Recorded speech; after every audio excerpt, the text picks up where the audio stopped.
It's very interesting being a political head right now in Nigeria, right? And following Nigerian politics. As for me, and for me personally, no other politics is more interesting to me than Nigerian politics. Like, I don't even when it comes to other countries, I don't know why I don't enjoy their politics as much as I enjoy Nigerian politics. You know, um, I I might be able to listen to news from other places, know what's going on from other places, especially if there's a charismatic person who is a factor in that country's politics. I might be able to follow that country's politics, especially in 2008 when and 2007 when Obama, with all his charisma and oratorial prowess, was stomping all across America, telling people that he wanted to be president. It was very interesting. So I followed. It was like a movie, that the 2008 elections, or was it 2007 elections? Anyway, coming back to Nigeria, it's very interesting right now seeing what's going on in the PDP, in the APC, and in the Labour Party slash obedient movement. The It is sad that right now the PDP is still struggling, right, to get started. And I think they've been lucky that the campaigns haven't been declared open by INEC. But so far, they've been really struggling to get off the start block, to be able to, start doing some of those other things that other presidential contenders have already started doing. Why? Because of the Wike factor, right? I'm very sure that Atiku never envisaged, when he was going to declare that he was going to run for president, never envisaged that there will be this very strong factor that will give him problems, right? And it's actually threatening to upend his presidential bid, right? Because whether you like it or not, um, I mean, even right now, if you see what's going on, you have the APC and the Labour Party presidential candidates courting the support of Governor Nyesom Wike of Rivers State. And what it means is, I mean, you have a River State that has, with its population, huge population and influence in the southern Nigerian politics and in the Niger Delta, and you have one man who is in charge in that state, right? Who can sway the emotions of people, the opinions of people, and sway the choice really of people. If any of those presidential candidates or any of those other presidential candidates succeed in getting Wike in their camp, then it's going to be a big factor. How big of a factor is really in doubt, if you ask me, because I feel that whether Wike tells Rivers people to vote PDP or not, or to vote APC or not, Rivers people will largely vote for Peter. That's what I think. But they will vote for Wike's choice of governor, right? So the guy who is the candidate of the PDP governorship in Rivers State, they are going to vote for that guy. But when it comes to the national, to who occupies Aso Rock from 2023, I think that Rivers people are not going to listen. They are going to largely vote for Peter. That's my own opinion, and that's the feeling that I get. But it is, of course, like I said, yet to be seen. Anyway, so there's that strong factor that is a Wike factor, and the PDP they are really struggling to get over that. I don't know how they're going to do it. I really don't know how Atiku is going to accede to the demands of the Wike camp, because I've seen some of those demands, and I don't know how Atiku can make that happen. One, because many of those things that Wike is asking for, they are not in the hands of Atiku to do. and it will affect the personal and political interests of other people. So whether other people will allow or agree, if articles suggest those demands them, is yet to be seen, and I don't see that happening. All right. So I'm talking about things like the national chairman, the current national chairman resigning, Yocha Ayu. I'm talking about the deputy national chairman not resigning. Talking about Wike being the one to, or the Wike cap being the one to bring up the DG of the campaign organization. Talking about Wike being the one to determine who becomes the principal officers of the National Assembly. I don't know how those are going to happen. I don't know how Atiku is going to accede to those demands. So it's there are things that I don't think are going to they're going to succeed in making happen, and I don't know how that is going to impact Wike going ahead to support Atiku, or not, at least not supporting Atiku, even if he doesn't join the other camps, the other political parties, but at least not actively supporting Atiku. It's interesting times. Let's see what happens. But that said, I don't know if you guys have been hearing this Wike, Atiku, Obasanjo, maneuvering that has been happening lately here in London. Yeah, I wanted us to go to that. Yes. To talk about. Yeah. So I saw a picture of Atiku, Obasanjo, Wike, Donald Duke. I think Governor Ibazu, and I think was Obi there. I don't know, but I think I saw a lot of mix-up, recently. I don't really know the details, but anyone know the details? First of all, okay, go ahead, Lumsey. Yeah, I don't know the details. Actually, if you ask of the details, I don't know the details, but I saw the highlights. So, a couple of events have transpired in the last 1 week. Atiku, Wike's camp met with, Tinubu's camp. And of course, when politicians meet, it's about political discourse and maneuvering. They met with Wike's camp, met with Obasanjo. So they first met with Tinubu camp, followed with Obasanjo, then with Atiku. So what they discussed with Tinubu is not in the public domain, in my own knowledge. I don't know if anyone is aware of that, but of course, I would imagine it's all about politics. It's all about 2023. No, I don't think it's far beyond that remit. After that meeting, they met with Obasanjo. Obi, and his acolytes in London prior to meeting Atiku. So remember that behind the scene, Obasanjo had prior to this time advocated for a third force. In fact, the word third force is credited to Obasanjo. That was pre-2019. So, and I think he midwifed this third force. And I think Obi has been in constant consultation with Obasanjo behind the scene. And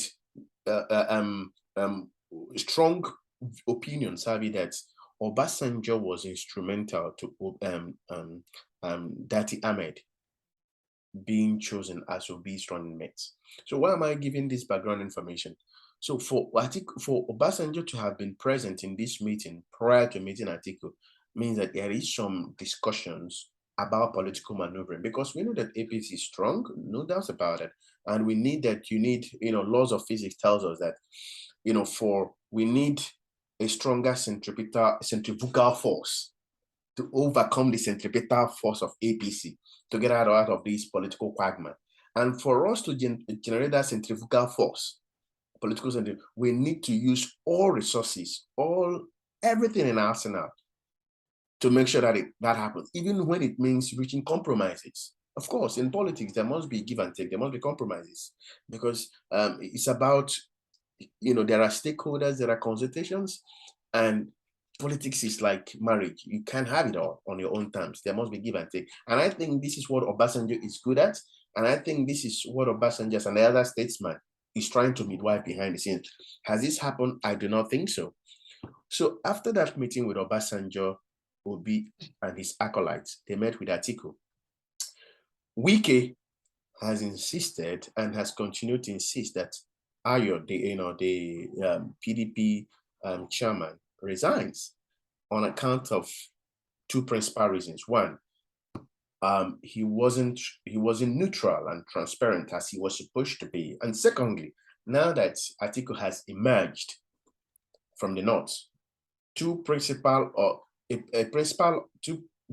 officers or the most principal officer and the presidential flag bearer shouldn't be from the same region for equity's sake.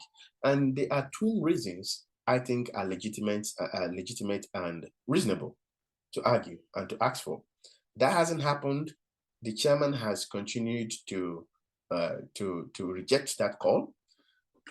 Then the other condition that is being said is that Wike will be instrumental in choosing some principal officers. I wouldn't know the reason why. But if I was Atiku, this is about politics, and this is what Jonathan didn't do, and which cost him election. Remember the breakaway PDP governors? There were some conditions they gave Jonathan at the time. Maybe out of ego, out of some reasons, he did not cower to those demands, and which made them move further apart and join the APC. So if Atiku, I think Atiku has big ego. If Atiku is reasonable, or if he's trying to have a common sense approach to it, he needs to give in to some of these demands if he wants Wike to support him. But the danger is he may be thinking that these demands are too strategic to his position to give in, and that maybe he may not trust Wike leaving those strategic decisions for him to make. This may be the caveat here. So there is a lot unfolding. There is a lot of maneuvering happening that we will see and understand. Especially being the one, if Wike is the one to bring up an officer like the DG of the campaign organization. Yeah. Do you understand what I mean? Yeah. So the funny thing like is that this. Ridiculous. Funny thing is this. So if Wike asks, so if he agrees, so that means that the current PDP chairman has to step down, correct? Yes. So think about the ramifications. That means that Wike can take over the PDP structure. Yeah. Whether he wins or not, and it will be worse if he doesn't win. Yeah. And become president. So he can now influence the next cycle of, and then also if he puts a DG also into the campaign, they could basically take all his money and not campaign for him. Exactly. There's a lot at stake. I think he's going to be scared of. I'm sure he's always scared of Wike. And I think he's it's mostly trust issues. I think he doesn't trust Wike, and he knows Wike is angry, and he knows Wike was betrayed. And a betrayed man is a man who is not happy, a man who is ready for vengeance. Look, if you watch the videos about Wike and his band alone, as they sweet us, they pain them, you'll be scared of the man. And the way he talks, I'm a lion, I'm this one, if you will be, you know that somebody like that, he will deal with you and then mock you in public. So the thing is, yesterday I was thinking about what Wike's long-term plan is, right? I've thought about this before, and some people have also mentioned this. Wike is going to step down as governor of Rivers State in 2023, right? And a lot of people say that stepping down as governor of Rivers State reduces his powers and reduces his influence. He's not going to have the access to the funds that he used to have as governor, with which he used to single-handedly prop up the party PDP, right? He's not going to have that influence as governor to be able to talk to other governors and certain leaders in the PDP. And, generally he will just be a factor that diminishes within the PDP. And a lot of people are playing that game to say, let's wait this man out. He's going to come down. Don't accede to any demand after 2023. What is it, May? He's not going to have, any more powers. So yesterday I was thinking about his long-term plan, and why these people are still, trying to cut him. I think he wants to replicate something like what Bola Tinubu has been able to do in the Southwest, right? Bola Tinubu, governor, 1999 to 2007, stepped down after being governor and was still able to retain the influence that he had in Lagos, and even, of course, even grew that influence in Lagos and the surrounding southwestern states, right? And with that image, that clout, that influence, he was able to build bridges across to the northerners. Wike, I think, is looking at something like that.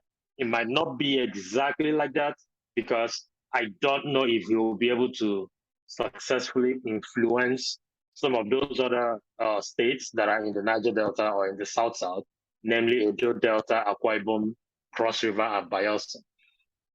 I don't know how much clout he'll be able to gain, how much influence he will be able to build in those states. Also, given that the Niger Delta and the South are not ethnically homogeneous. The Southwest is. So it's easier for Bola Tinubu, but the South is not. So it might be a little bit difficult for Wike. But at least he wants to retain that influence that he has in Rivers State. How is he going to do that? His man, right, is going to be governor after him. He's going to put checks and balances to make sure that the governor will never be disloyal to him. How good those checks and balances will work in the end is yet to be seen, because I know that even Oshomole could not do it in Edo State, and some other governors that have tried to do it in other states, apart from Lagos State, have all failed, right? It worked in Abia State. Yes, it works well in Abia State to an extent somehow. So he's going to put those checks and balances, and he wants to be that person, even though he's not running for Senate, he's not running for the House, he's not running for any office at all. That he's still going to be a godfather. He's still going to be very influential, even when he comes down as governor. And, because of that, you have all these people trying to court him, trying to gain his influence, his support of his influence, and maybe even his money. Going back to what happened in London, where those consultations that happened, and after that they took pictures. First of all, personally to me, it is sad that someone like Donald Duke, is not the one that has been the main man sometime between the time he came down as governor to this point. He's one of the brightest brains we've had since 1999. And some people had said that he was the one that was tapped to be vice president to Yar'Adua in 2007, but that he had declined it, and Obasanjo took Goodluck Jonathan. I don't know how true that is, but I was just saying how I wish that he was the one who became vice president, and who took over as president in 2011 or so. Nigeria would have been, I could almost bet a lot of money on that. Nigeria would have been on a different trajectory. Nigeria would have had a different look and a different feel, far from what it is today. So it is sad to me, first of all, that Donald Duke is not the main person we're talking about. However, he took that picture with Obasanjo, with Makinde, with Nyesom Wike, I think with the governor of Abia State, and also with Peter Obi.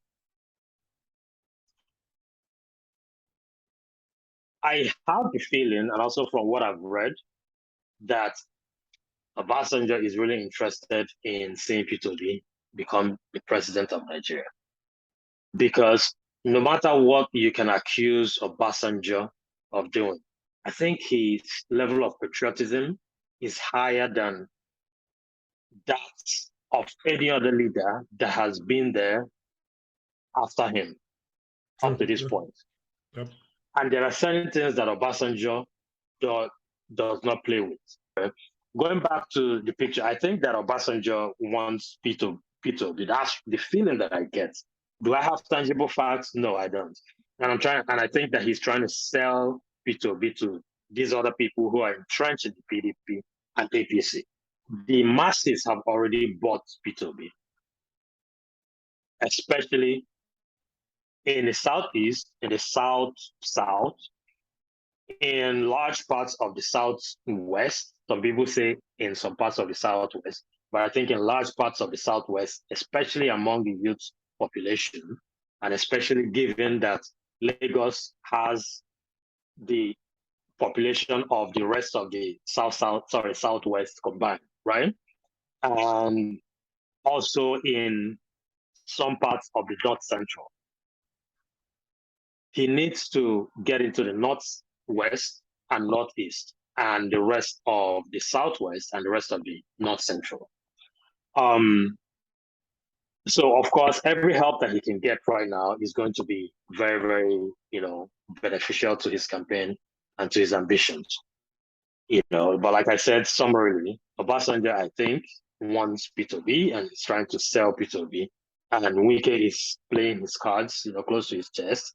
He doesn't want to now just immediately support P2B without knowing what, because he knows he's not going to get a lot from a P2B candidacy.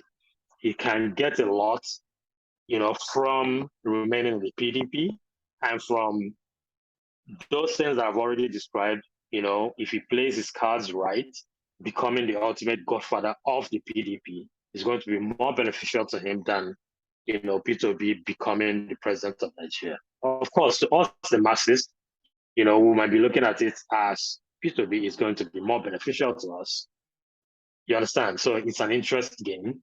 And, of course, people are just portraying him as the beautiful bride. Let's see really what happens in the end. But Obasanjo right now doesn't have anything to gain by being selfish. He's not looking for money. He's not looking for, he's done it all, right? So I believe that he has some, old man's regrets, and he wants to be sure that he does the best he can do when he can stay. He's very old now. I think so too. He's really old now. So he's trying to do his best for the country. Some things he could have done better. I mean, I'm not going to blame him. He basically is still the best president we've had under democracy. That's the truth. So sadly enough, it pains me to say that, but sadly enough, yeah. Having dissected the issues of today and having aired our views and opinions in light of what has happened this week and in the past week, I want us to adjourn this meeting until next time when we convene. This meeting is adjourned.